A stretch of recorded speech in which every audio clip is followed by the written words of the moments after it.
Bismillahirrahmanirrahim. Assalamualaikum warahmatullahi wabarakatuh. Ya, baik, pada kesempatan kali ini, pada video kali ini kita akan masuk pada materi awal di mata pelajaran komputer dan jaringan dasar ya. Setelah di video sebelumnya kita pengenalan ya, apa saja yang kita pelajari nantinya di mata pelajaran komputer dan jaringan dasar.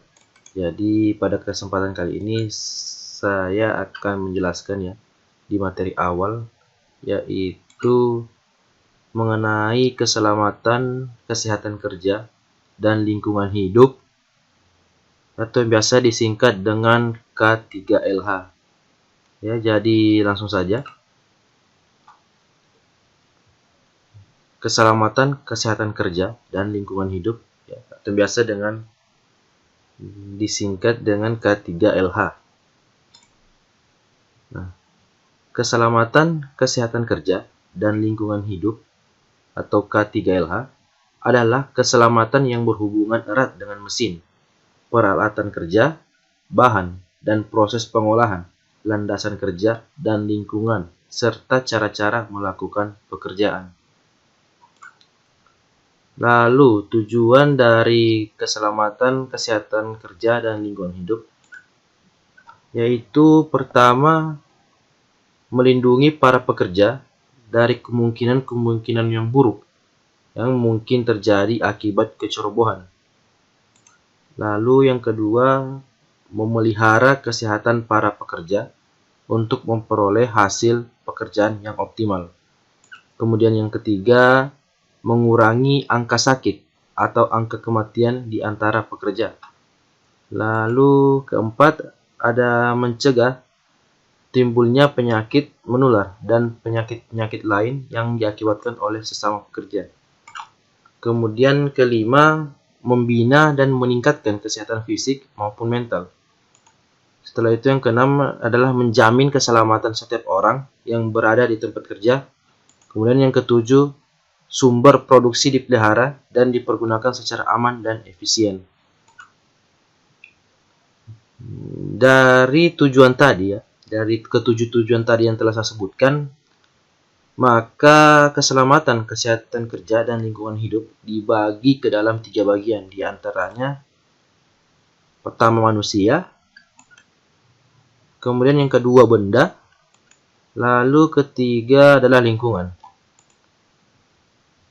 Lalu kemudian, hal yang harus dilakukan oleh perusahaan untuk menghindari terjadinya kecelakaan kerja, antara lain. Yang pertama, ya, pada setiap laboratorium atau bengkel atau ruangan dibuatkan tata tertib yang harus dipatuhi oleh semua orang yang akan masuk ke dalam lab atau ruangan tersebut. Lalu kedua, setiap alat yang dioperasikan dengan menggunakan mesin harus dibuatkan instruksi kerjanya.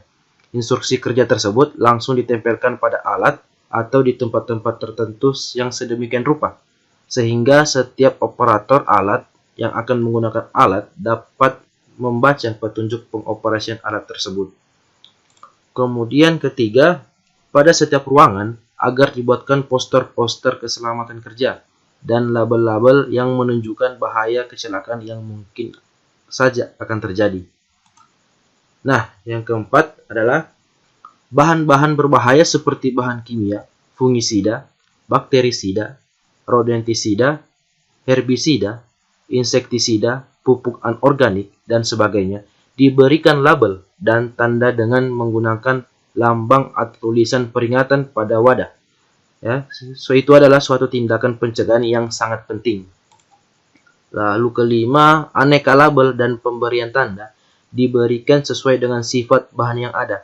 Beberapa label dan pemberian tanda dapat dipakai dengan menggunakan lambang yang sudah diketahui secara umum. Nah, sekarang dasar hukum K3LH ya, dasar hukum keselamatan, kesehatan kerja dan lingkungan hidup. Ya, undang-undang ya, jadi ini ya dasar hukumnya. Undang-Undang Nomor 1 Tahun 1970 tentang kesehatan dan keselamatan kerja. Yang diatur oleh undang-undang ini adalah keselamatan kerja dalam segala tempat, baik kerja di darat ya, di dalam tanah, di permukaan air, di dalam air maupun di udara yang berada di dalam wilayah kekuasaan hukum Republik Indonesia. Nah, kemudian lambang dari K3 ya, lambang dari keselamatan dan kesehatan kerja. Itu ini adalah lambangnya ya, bisa kita lihat, ini lambangnya. Palang hijau ya, yang dilingkari oleh roda bergerigi. Ya. Jadi bentuk lambang K3, palang dilingkari roda bergerigi 11 ya, berwarna hijau yang di atas warna dasar putih. Ya, jadi dasarnya putih, kemudian palang yang dilingkari roda yang bergerigi 11 ya, berwarna hijau. Kemudian arti dan makna lambang dari K3 ini adalah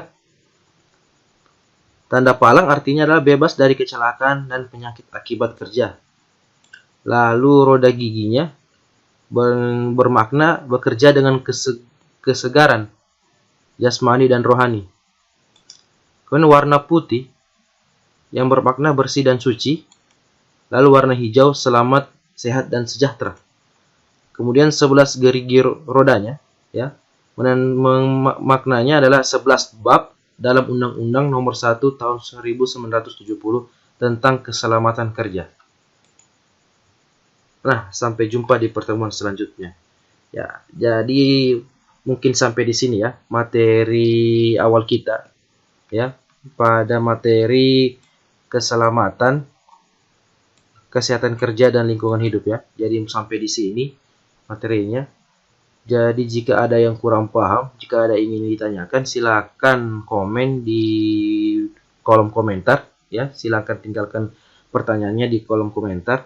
Apabila ada yang ingin ditanyakan atau apabila ada kurang paham ya dari penjelasan saya. Kemudian sampai bertemu di pertemuan selanjutnya ya. Kemudian juga jika kalian merasa mendapat ilmu setelah menonton video ini, jangan lupa share ke teman-teman kalian ya. Jangan lupa like ya. Jangan lupa juga subscribe-nya agar channel ini insya Allah kedepannya makin berkembang. Oke, sampai di sini dulu video ini. Terima kasih yang sudah menonton ya. Saya akhiri dengan ucapan wabillahi taufiq wal hidayah. Assalamualaikum warahmatullahi wabarakatuh.